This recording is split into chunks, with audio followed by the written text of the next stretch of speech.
So lately what I've been doing when I finish a project or even buy new fabric, I will cut a couple 2.5-inch strips and then subcut those into squares.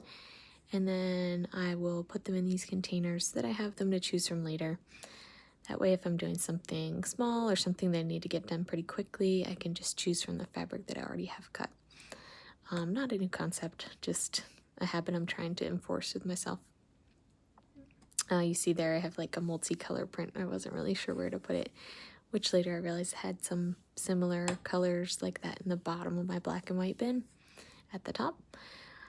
So yeah, some of these are old fabrics where I just had like a little chunk of fabric left that I cut down, and some is brand new fabric that I'm like, ooh, these would look really good mixed in with some scrappy projects. Whenever I do my fabric shopping, I really am not one to go to the fabric store with a plan. Most of the time it's very intuitive, so I buy what I love and then I, choose from what I have whenever I start a project. Very, very rarely do I like go to a fabric shop with a plan for the project, only buy those fabrics and leave. Most of the time when I do that, it's either if I'm making a quilt that someone has requested and is gonna pay me for, or like a baby quilt, because those are so small and it's really fun to go with a theme for that.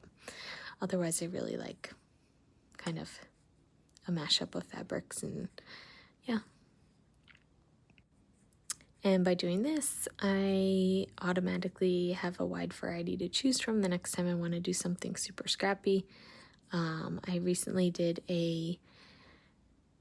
I guess it was 16 patch, and that was really fun. It came together really quickly. Now granted, that was strip pieced, so what I have done when I cut these, I left some strips that weren't cut that are 2.5-inch strips, and then when I'm prepping the squares, I'll also cut some rectangles that are 2.5 by 3.5 inches.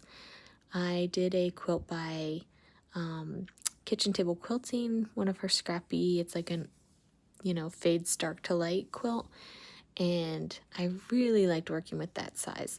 So now whenever I cut my scraps, I basically do 5-inch squares, 2.5-inch squares, or the 2.5 by 3.5 inch, because I find that's kind of a unique, very satisfying size. So there you go. Go use those scraps. Happy sewing!